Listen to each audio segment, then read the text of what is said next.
피할 수 없는 일과 상황이 온다고 해도 믿음의 눈을 들어 주님을 볼 수 있게 하시고, 주어진 우리의 삶과 시간 속에 주님의 뜻을 알 수 있도록 주님의 뜻을 구하며 주님의 뜻대로 살아가는 우리 모두가 되게 하여 주시옵소서. 이 시간 말씀 들을 때도 주님의 말씀대로 이 하루를 살아갈 수 있도록 시간 기도하시면서 예배 자리로 계속해서 나아가겠습니다.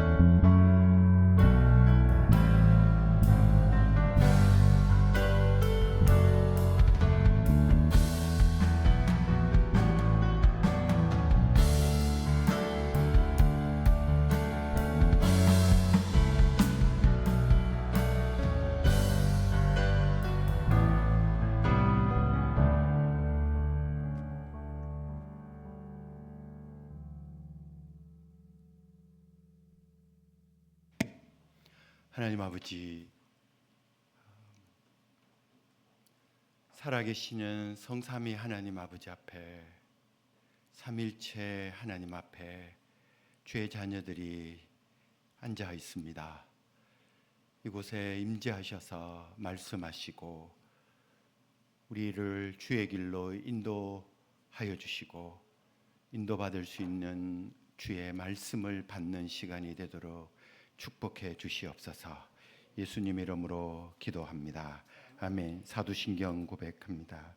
전능하사 천지를 만드신 하나님 아버지를 내가 믿사오며 그 외아들 우리 주 예수 그리스도를 믿사오니 이는 성령으로 잉태하사 동정녀 마리아에게서 나시고 본디오 빌라도에게 고난을 받으사 십자가에 못 박혀 죽으시고 장사한 지 사흘 만에 죽은 자 가운데서 다시 살아나시며 하늘에 오르사 전능하신 하나님 우편에 앉아 계시다가 저리로서 산자와 죽은 자를 심판하러 오시리라. 성령을 믿사오며 거룩한 공예와 성도가 서로 교통하는 것과 죄를 사하여 주시는 것과 몸이 다시 사는 것과 영원히 사는 것을 믿사옵나이다. 아멘. 144장으로 주님을 찬양합니다.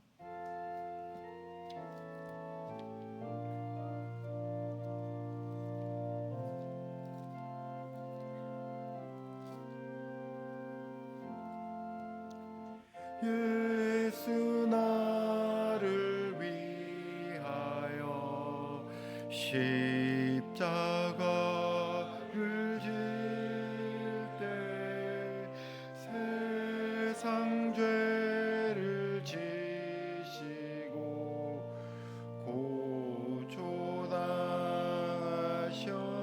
고초당하셨네. 예수님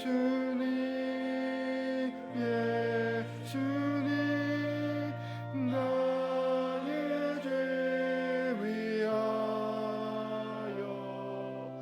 보배 피를 흘리니 죄인 받으소서.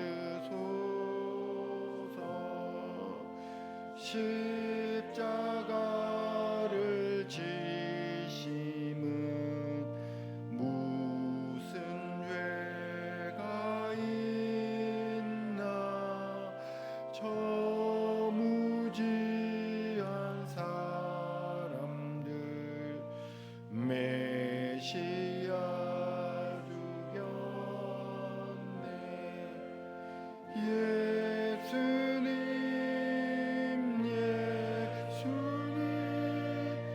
나의 죄 위하여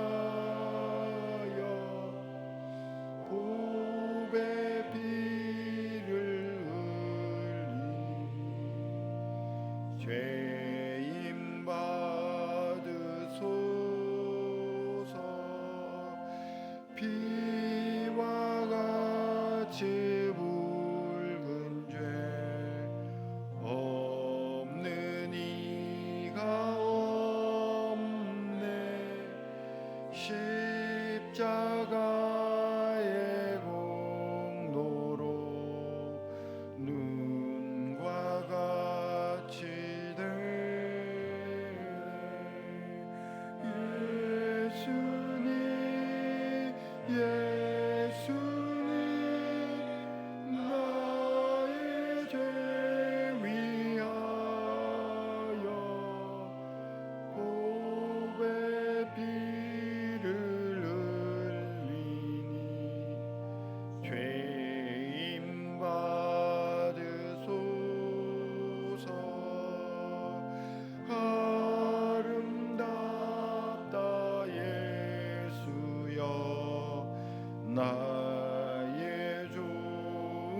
친구 예수 공로 아니면 영원형 벌 받네.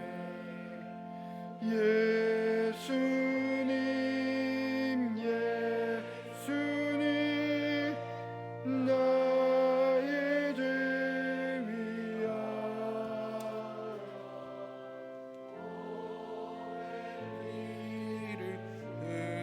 흘리니 죄인 받으소서.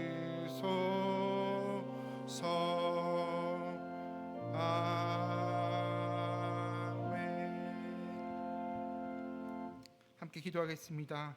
사랑이 많으신 하나님 아버지, 은혜와 사랑을 너무나 감사드립니다. 오늘도 주의 전에 나와 찬양하며 예배드릴 수 있게 하심을 너무나 감사드립니다. 지나온 시간들을 되돌아볼 때 모든 것이 하나님의 은혜요 도우심을 고백합니다. 오늘 이 시간 하나님께 온전히 감사드릴 수 있는 예배가 될 수 있게 하옵소서. 주님, 저희는 주님 없이는 단 한순간도 살 수 없는 연약한 존재입니다. 매일을 살아가면서 하나님의 뜻과 인도하심을 온전히 순종하지 못하고 내 뜻과 내 방식대로 살았던 날들을 회개합니다. 이제 삶의 작은 순간에도 주님의 뜻을 구하고 하나님을 의지하며 나아가는 우리들의 모습이 될 수 있게 하옵소서. 대신에 학우들 학업 중에 있습니다. 그들에게 지혜와 명철을 더하여 주옵시고 요셉처럼 꿈꾸는 자가 될 수 있게 하옵시고 바울처럼 말씀의 능력과 지혜를 더딥혀 주옵소서. 하나님, 저희가 앞으로 많은 일들을 계획하고 준비하는 가운데 있습니다. 약할 때 강함 되시며 부족할 때 그것을 채워주시는 하나님, 준비하는 모든 과정 가운데 함께해 주시고 총장님 이하 모든 교직원들에게 하나님의 지혜가 임하여 기관을 섬기며 나아가는 데 부족함 없게 하시고 하나님께 영광 돌릴 수 있게 하옵소서. 이제 주의 말씀을 들을 때 진리의 영이 역사하시어 전하는 자나 듣는 자 모두가 진리와 은혜로 충만케 하시고 저희로 그 말씀을 새기고 행하여 하나님의 선하신 뜻이 이루어질 수 있도록 하옵소서. 우리의 길과 진리와 생명 되시는 예수 그리스도 이름으로 기도합나이다. 아멘.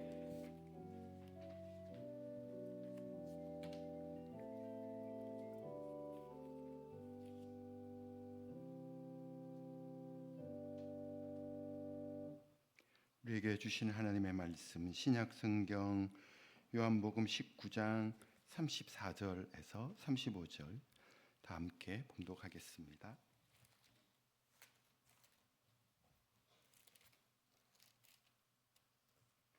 요한복음 19장 34절에서 35절 말씀. 34절은 우리 형제님들 읽고 35절은 자매님들 읽으십시다. 시작.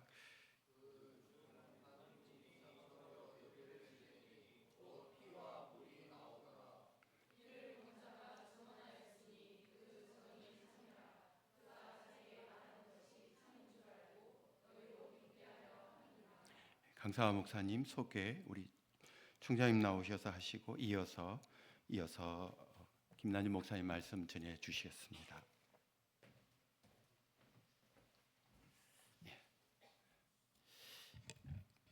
열린교회에서 사역을 잘 마무리하시고 현재는 GSI 선교회 대표로 섬기시는 김남준 목사님, 오늘 귀한 걸음 해 주셨습니다. 여러분 먼저 박수 한번 하겠습니다.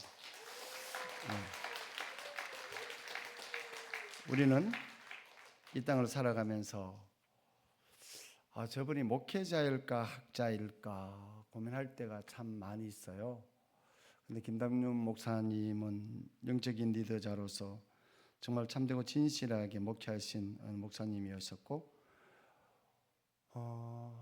요즘 그 서점에 가면 온갖 책이 다 나와 있지만 우리 시대 기독교의 최대 지성인이라고 볼 수 있는 우리 목사님 오늘 오셨습니다. 우리 대학에 그동안 수년 전에 헌신도 많이 해주시고 또 용기도 많이 주시고 우리 대학이 어렵고 힘들 때 오셔서 귀한 말씀으로 많은 영적인 훈련을 해주신 우리 목사님, 제가 오늘 귀한 걸음 여러분 차를 1시간 떨가가면서 오셨어요. 너무 바쁘시다 보니까 여러분 제가 늘 부탁드리는 게 있죠.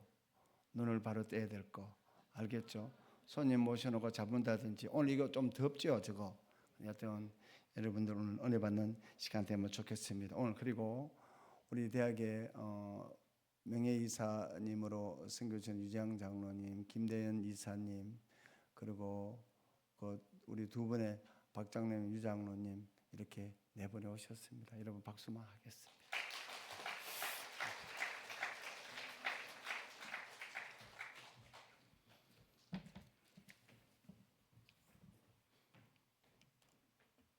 기도하겠습니다.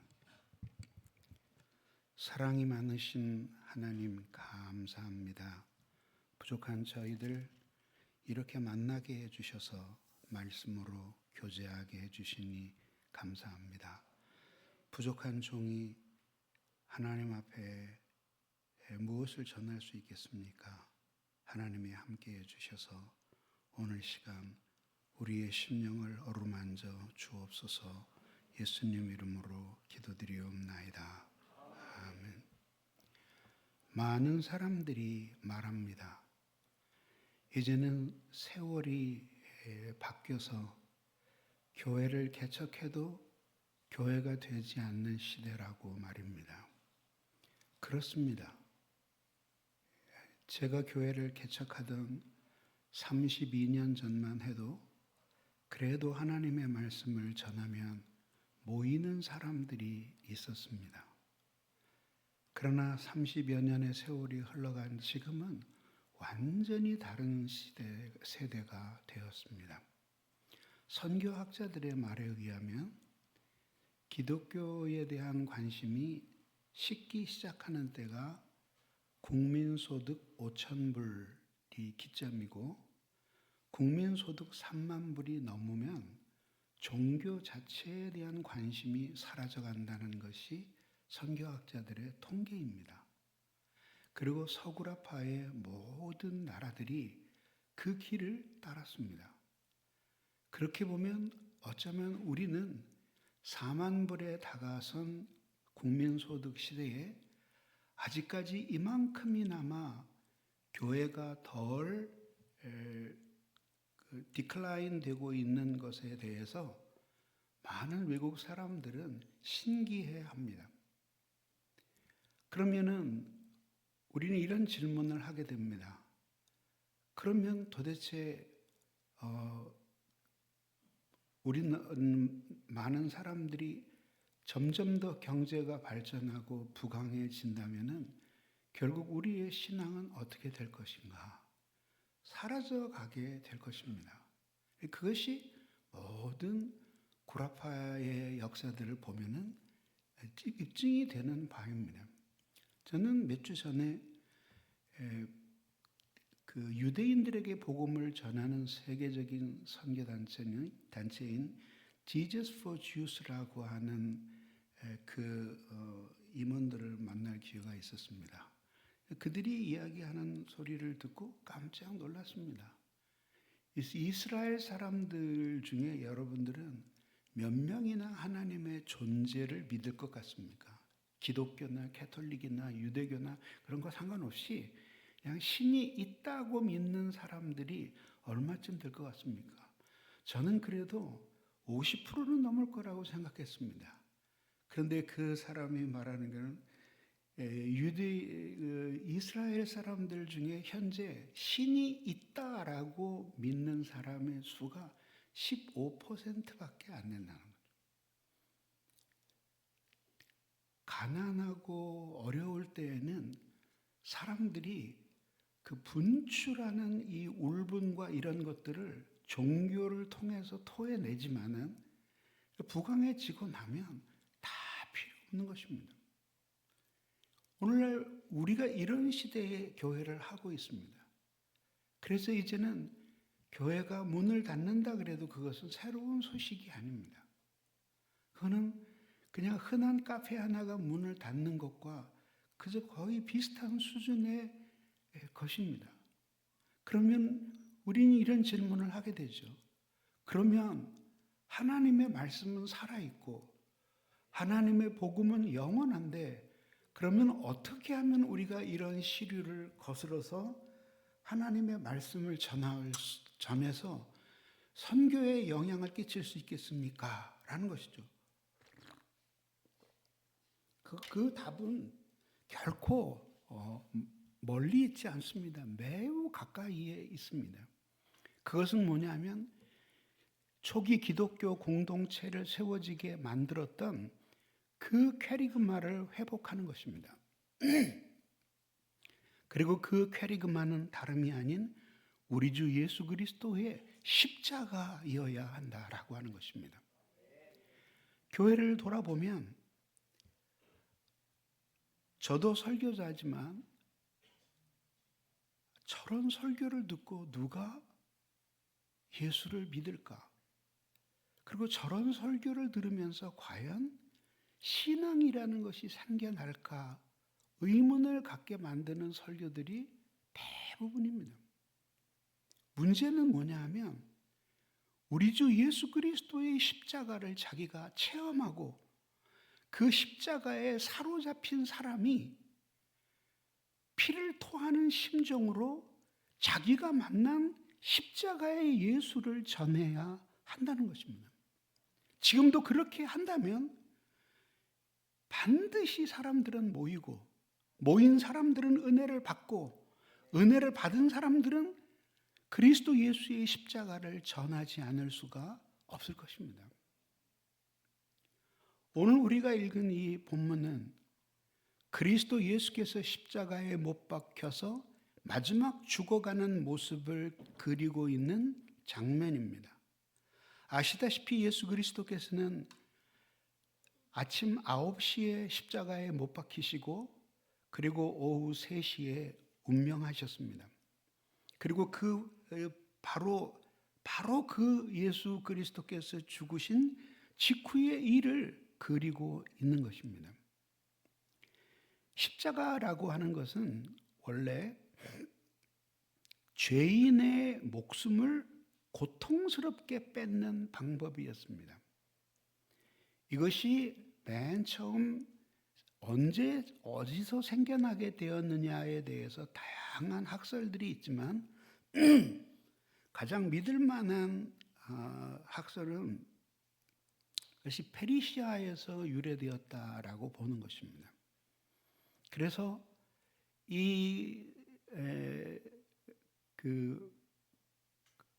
구로스 왕 시대에 이 십자가에 처형하는 그런 예가 시작이 된 것이 문헌에 나오고 그것이 이제 세월이 흐르면서 조금씩 변하기는 하지만은 십자가의 형벌이 그 후에 이제 헬라 시대 때도 그리고 로마 시대 때도 계속해서 이어져 내려오게 됩니다. 근데 그 십자가 형벌에는 크게 두 가지 하나의 규칙이 따랐어요. 우선 먼저 사람을 사형에 해당한다고 하는 선고가 있어야 했고 선고가 있은 다음에는 두 가지 규례를 따르는데 하나는 자기가 매달릴 십자가를 스스로 짊어지고 가는 것입니다. 그 나무 십자가의 무게는 130kg에서 180kg까지 되었기 때문에 그 십자가를 전체를 지고 간다는 것은 불가능했습니다. 그래서 종교화나 영화에 보면은 십자가를 메고 가는 예수님의 모습이 나오는데 그건 다 사실이 아닙니다. 이 십자가는 세로보와 가로보가 있는데 세로보는 이미 형장에 세워져 있고 가로보만을 이제 어깨에 지고 그리고 이제 형장으로 올라가게 되어 있습니다. 두 번째는 이렇게 십자가를 지게 되는 사람은 반드시 그 직전에 옷을 모두 벗기고 채찍을 맞는 규례가 있었습니다. 근데 연구를 해보니까 그 당시에 사용했던, 예수님 당시에 사용했던 그 채찍이 오늘날 우리가 볼 수 있는 말채찍 같은 그런 채찍이 아니었어요.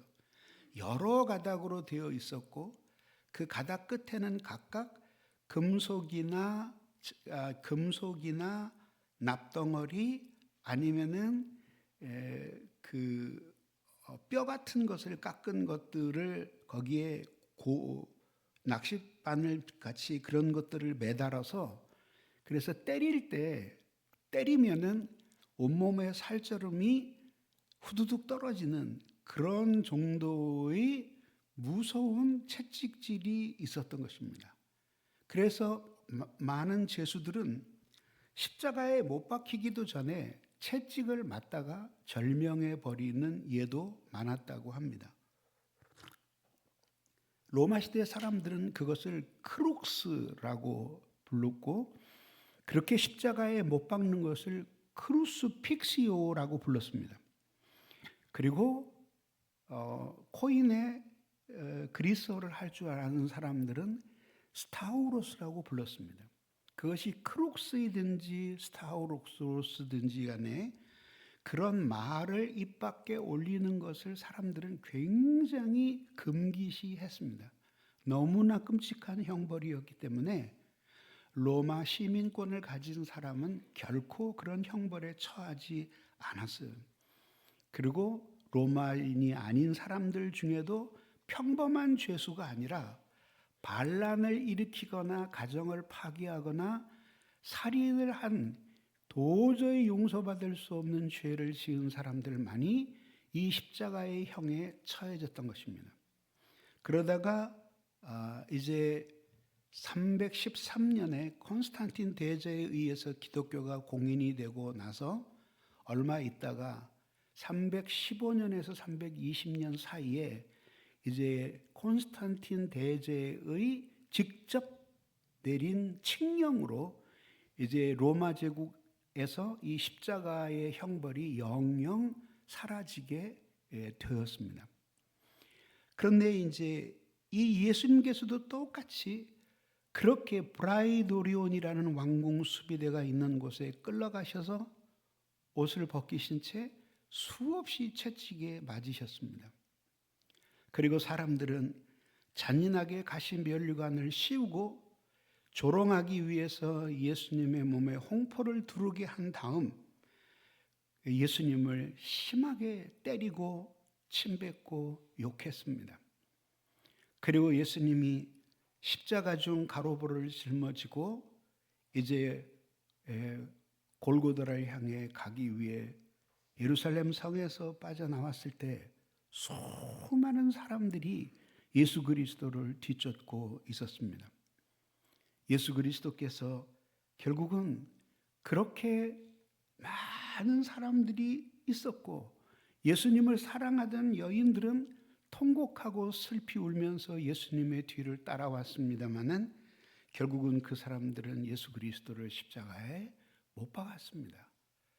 그리고 예수님께서는 그 십자가에서 7마디 말씀을 유언처럼 남기시고 그리고 마지막에 아버지여 내 영혼을 받아주시옵소서라고 하는 간절한 기도를 드리신 후에 운명하셨던 것입니다.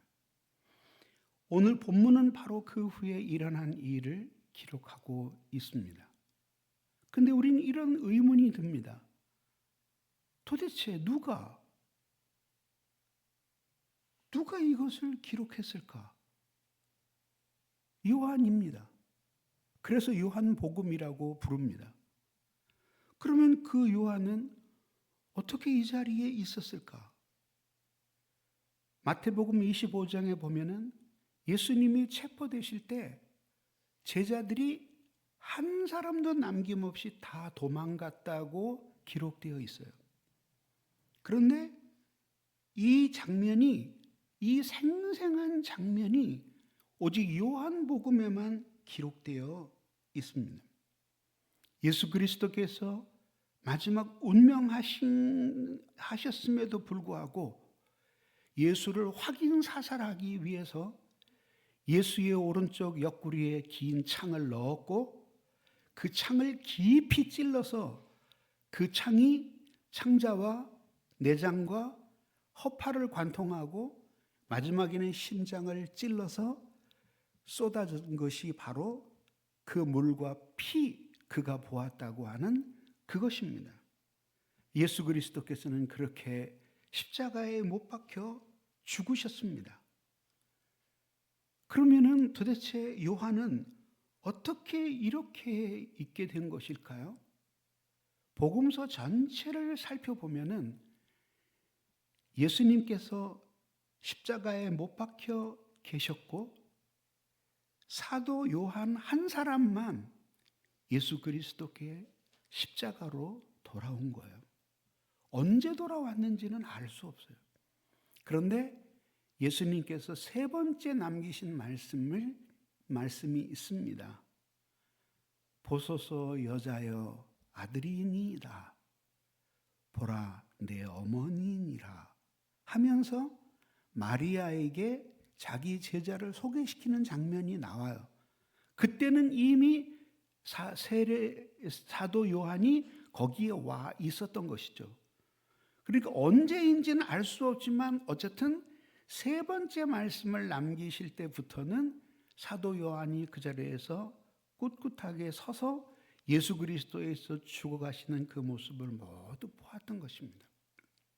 한번 생각해 보십시오. 예수 그리스도를 십자가에 못 박아 처형했습니다. 많은 사람들이 기대했던 기적은 일어나지 않았고 예수 그리스도는 한 마리 어린 양처럼 그렇게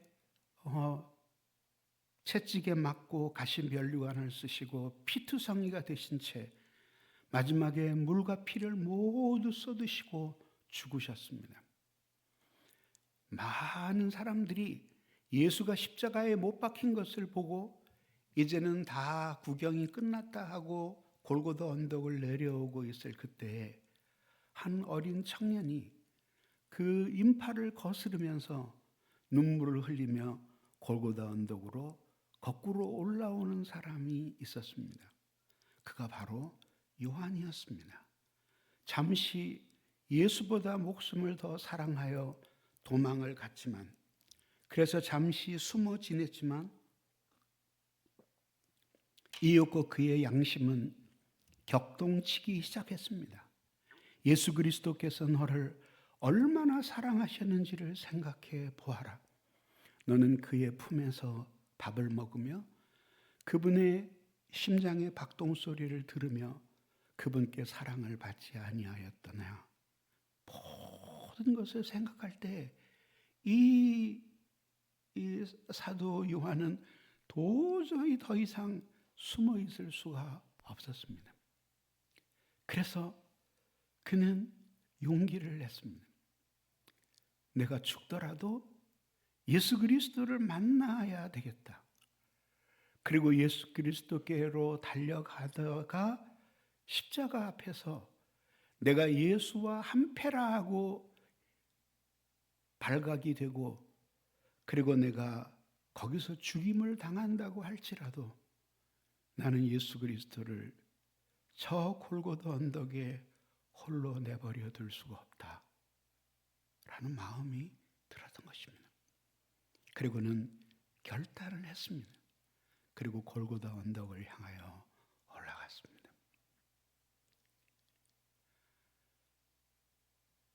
새벽 다구울 때 난 괴로워서 풍랑이 일면 난 무서웠어. 하지만 이제 두렵지 않아. 이 세상 끝까지 주님을 위하여 죽을 텐데.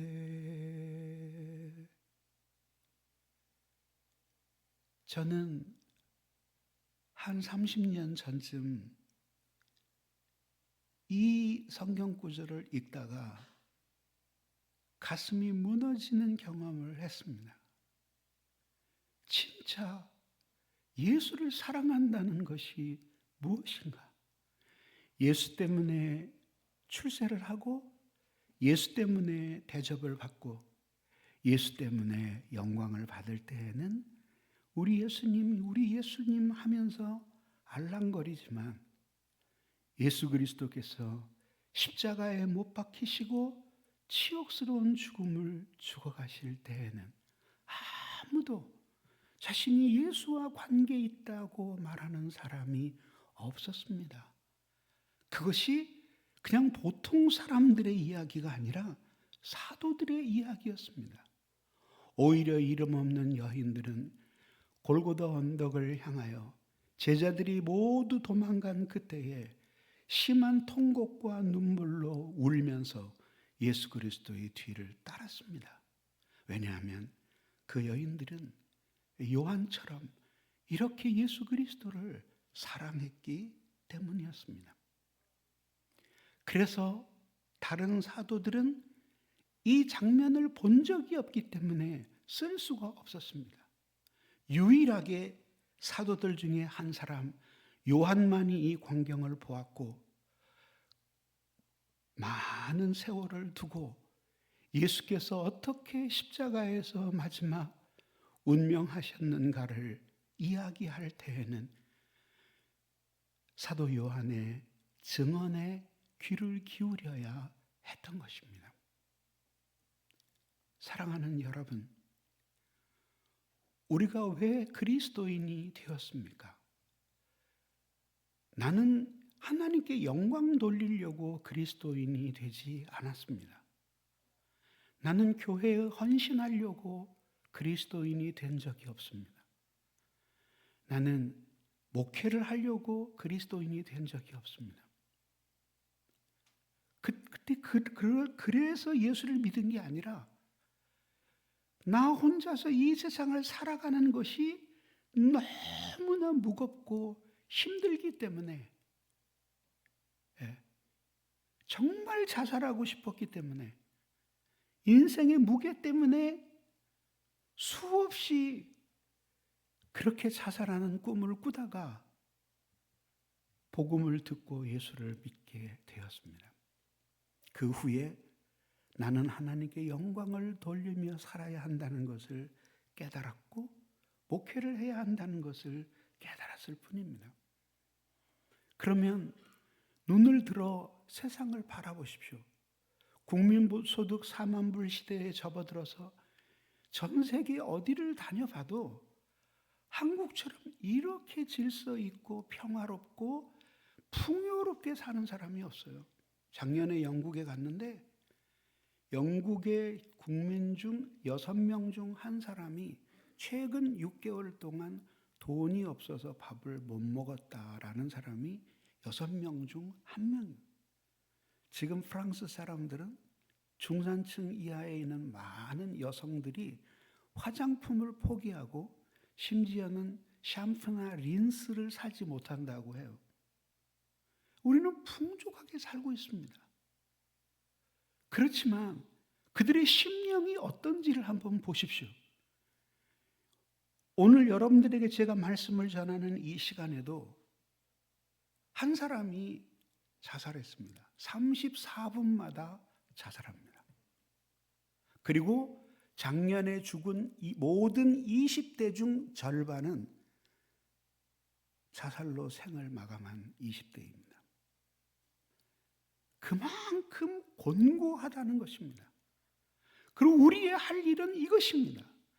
우리가 먼저 우리 주 예수 그리스도의 십자가를 만나고 그분이 나를 위해 십자가에서 어떻게 죽으시고 무엇을 위해서 십자가에서 물과 피를 모두 쏟으시며 우리의 죽어가는 영혼들을 위해 기도하시는지를 기억하고 그 피에 흠뻑 적셔진 사람들이 되어서 내가 들은 십자가, 내가 배운 십자가가 아니라 내가 만난 십자가를 가지고 가서 사람들에게 전하는 것입니다.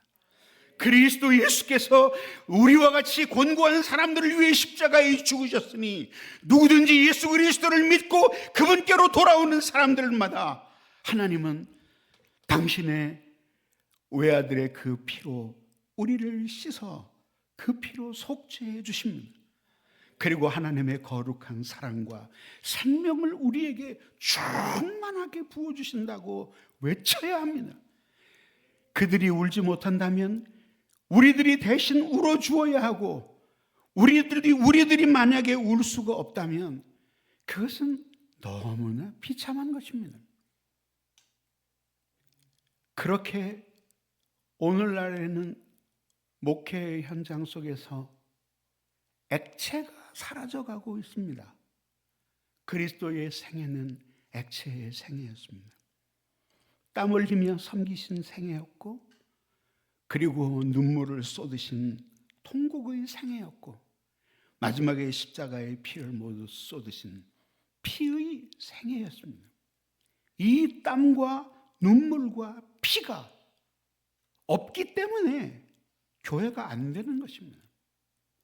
누구든지 한 사람이 예수 그리스도를 깊이 만나고, 그리고 그 피로 자신의 머리끝부터 발끝까지 모두 바르고, 그리고 그 십자가의 피에 붉게 물든 설교문을 들고 강단에 서서 땀과 눈물과 피를 쏟으면서 예수, 예수, 그가 우리를 위해 죽으셨으니 이는 우리를 살리기 위함입니다 라고 외칠 때, 그때 복음의 역사가 나타날 것을 굳게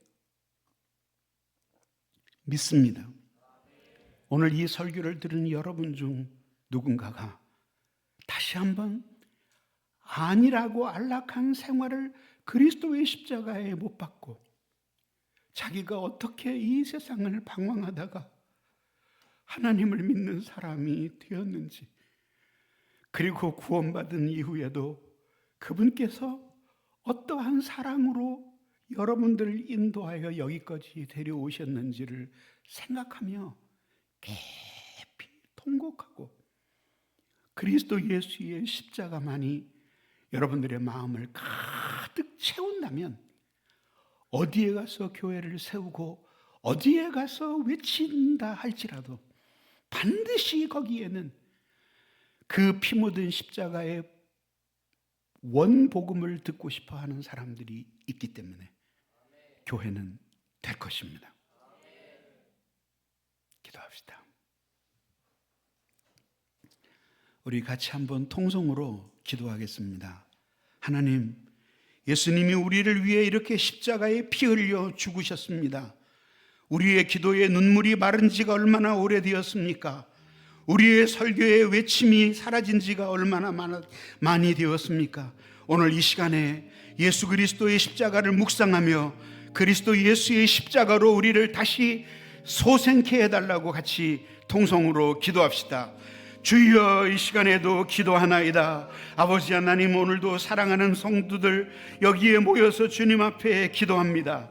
우리를 위하여 십자가에 못 박히시고 우리의 생명을 위하여 당신의 생명을 버리신 예수 그리스도께서 우리를 위해 죽으심으로 우리가 영원한 생명을 얻게 되었나이다. 하나님 아버지, 메마른 오늘 이 사날을 주님께서 지켜보시고 조국의 교회를 다시 한번 그리스도의 십자가의 복음의 광채로 다시 깨워주시기를 간절히 빌고 원하옵나이다. 강대에서 생수와 같은 하나님의 말씀이 쏟아지게 해주시고 우리 주 예수 그리스도의 십자가의 복음이 다시금 피 묻은 복음으로 이 하나님의 교회를 두루두루 적셔 아버지 하나님의 새 생명의 역사가 일어나도록 도와주시기를 간절히 빌고 원하옵나이다. 아버지 하나님께서 우리를 지켜주시기를 간절히 빌고 원하오며 예수 그리스도의 이름으로 기도드리옵나이다. 아멘.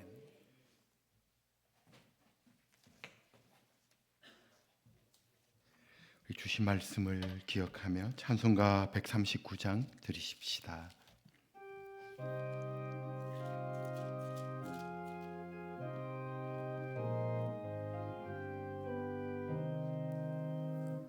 오 영원한 내 주 예수 앞서서 가시니 이날의 주의 승리는 영원한 무궁하리. 저 용서받은 무리들 주께 나가니 그 나라 강한 권세가 영원히 있도다. 온 인류의 우주 예수와 앞서서 가시니 주 뜻을 따라 우리도 십자가 지리라. 갈 길 멀고매도 주 따라가리니 그 나라 굳게 세우러 다 함께 나가자. 참 소망의 내 주 예수 앞서서 가시니 이 세상 온갖 탐욕이 다 사라지리라. 온 인간 세상 어디나 주 뜻을 이루니 참 사랑과 참 평화의 종소리 울린다. 참 생명과 빛 되신 주 만왕의 왕 앞에 그 위엄 높이 기리어 호산나 부르자. 온 세상 가는 곳마다 사랑이 이기니 참 상구 되신 주 예수 앞서서 가소서.